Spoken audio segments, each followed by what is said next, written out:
Hey people! Agora na horizontal! Sim, agora também estamos no YouTube. Acho que fica um pouco mais fácil para as pessoas verem e encontrarem os vídeos aqui no YouTube, que lá no Instagram se perdem um pouco, no IGTV. Mas quem tá vendo pelo YouTube, vai lá curtir no Instagram que tem mais conteúdo. E quem tá no Instagram, quiser ver também às vezes na TV, pode vir aqui para o YouTube, tá bom? Hoje a gente vai falar de documentação pedagógica. Tem um outro vídeo que vai falar da diferença entre documentar, documentação e documentação pedagógica. Mas uma coisa que é importante é a gente saber outros modelos de documentação e ver qual que se encaixa melhor na nossa prática, na prática da nossa escola. E uma documentação que é bem interessante é essa daqui, que é o Diário de Laura, né? Aqui tá como The Diary of Laura, porque é uma versão em inglês. Em italiano é História de Laura. E não tem a versão em português, por isso eu quis trazer esse livro, que vai falar de uma documentação, que eu acho que é interessante a gente analisar e ver se de repente cabe na sua prática, né? Na sua escola, como um contexto de todo mundo, ou de repente na sua sala mesmo, tá bom? O Diário de Laura, é um diário lá que foi escrito em Reggio Emília, numa escola pública em Reggio Emília. E ele foi escrito em 1981. Em 1983 ele foi publicado e ele ficou muito conhecido porque um trechinho dele foi numa exposição que rodou o mundo inteiro sobre as 100 linguagens de Reggio Emília, né? Todo mundo conhece Reggio Emília por causa das 100 linguagens. E um trechinho dele rodou o mundo, por isso ele ficou muito conhecido.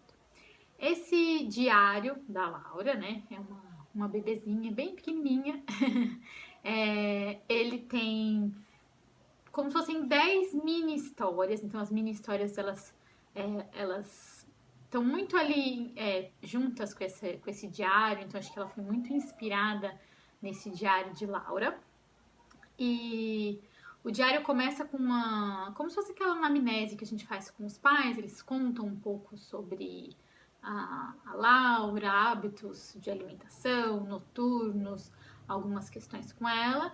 E aí começam mini histórias que as professoras vão relatando dela. Então são coisas muito do cotidiano, muito simples, coisas que a gente consegue se relacionar muito, que a gente consegue ver que já aconteceram na nossa escola. E o trechinho que ficou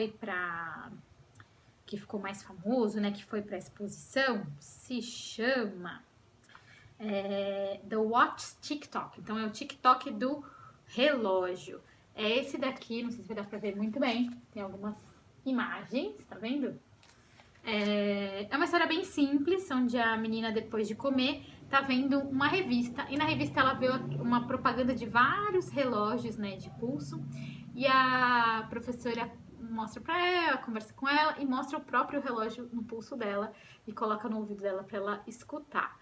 Ela escuta o TikTok e aí ela pega a revista e coloca no ouvidinho dela pra ouvir o TikTok do relógio da revista. Então, essa sacada, né, que o bebê tem de, bom, se aqui faz, lá também vai fazer, o que é imagem, o que é real, então ficou muito conhecido. Acho que dá para jogar um Google e achar essa imagem. Além disso, aqui nesse diário, tem uma coisa que é muito interessante, que é 20 anos depois.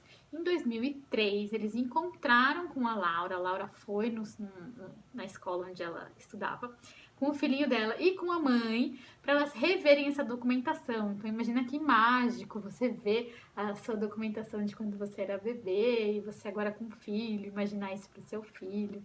Então, foi uma experiência muito interessante. A terceira parte desse diário aqui, desse livro, é falando da perspectiva de cada país. Então, muitos educadores já foram para a Reggio Emília estudar e muita gente estuda essa parte de documentação com o Diário de Laura. Então, tem a perspectiva da Austrália, da Suécia, dos Estados Unidos, e cada um fala o que é que faz sentido no seu contexto, o que é que eles acharam genial. Então, cada um vai falar um pouquinho. Se vocês forem lá no Instagram, nos destaques, tem um pedacinho, o Diário de Laura tá meio que traduzido para o português. É uma tradução muito livre, muito rápida, então tem às vezes erros de digitação que eu fiz, só pra gente poder ver um pouco mais desse material. Tem só o diário, não é o livro inteiro, mas o diário em si, com as 10 mini histórias da Laura, estão lá pra gente dar uma olhada e inspirar. Eu acho um diário muito sensível, então, pra gente que é professora, a gente vê aquilo ali acontecer e contar aquilo pros pais dá uma proximidade muito grande. E é um outro jeito de olhar a documentação, não de uma forma tão séria, mas de uma forma mais também engajada. Então, você mostra o quanto você está próximo da criança, o quanto você vê que a criança aprende e nos detalhes, para você mostrar ali aquela sua presença constante, entender a criança, ver o desenvolvimento da criança, mas de uma forma um pouco menos, digamos assim, burocrática, sabe? Aquela coisa de relatório muito sério, muito sisudo, muito de conseguiu, não conseguiu. Então todo mundo tem uma avaliação em matemática, não sei, né? Tipo, no mesmo eixo, numa mesma coisa.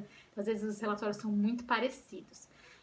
A ideia desse diário é que seja muito único mesmo. Então, eles não tinham nenhum comprometimento de todos os diários vão ter 10 páginas, todos os diários vão ter uma história disso, ou de um eixo assim. Então, não, são histórias, até tem histórias que envolvem as pessoas da limpeza, as pessoas da cozinha, entender que o educador não é só aquele professor em sala de aula, e sim todo o ambiente educacional. Então, contar essa vivência da criança, que a criança vive a escola com os amigos, com os outros, com os professores e com os outros funcionários, é mostrar esse trabalho que é feito constantemente na escola.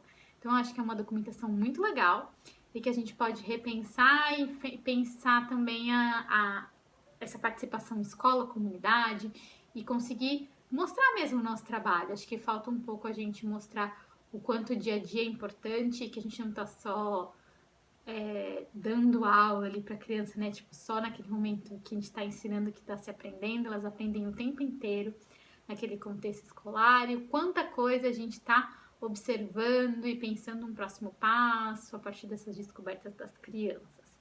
Então, será que o relatório que você faz, será que essa documentação que você reúne mostra todo esse trabalho que você está fazendo o tempo todo? Ou será que só mostra um pedacinho, assim, né?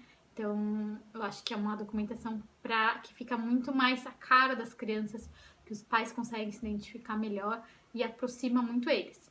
A ideia do diário a professora fazia uma história, às vezes mandava para casa, os pais às vezes faziam uma anotação, voltava, então uma coisa que vai e volta, não tem um prazo para ser feito e nem uma coisa só dos professores na escola. Então é bem legal, tá? Então eu falei dele porque, como eu falei, ele não tem a versão em português, ele não é exatamente acessível a todo mundo, mas é uma documentação interessante pra gente pensar. E eu acho que a gente não precisa ter um modelo fixo na nossa escola de documentação, a gente pode estar sempre revendo, repensando e vendo o que faz mais sentido. Eu acho que numa escola com, de repente, 30 alunos é um pouco mais difícil de fazer esse tipo de documentação, mas a gente sabe que tem muitas escolas que têm menos alunos também e que, de repente, é um pouco mais acessível. Pode ser também a ideia de você fazer apenas uma história de cada criança, se você tiver esse número maior de crianças. Mas essa uma história, o jeito como você vai expor, vai aproximar esses pais da escola, vai fazer com que eles vejam que o filho dele está sendo visto. Então vai ter uma valorização muito diferente, tá bom? Então acho que é muito legal para quem está estudando documentação, dar uma olhadinha. E se você não tiver acesso ao livro, vai lá no Instagram que tem nos destaques tem um diário inteiro para dar mais ideias, tá bom? Então tá bom.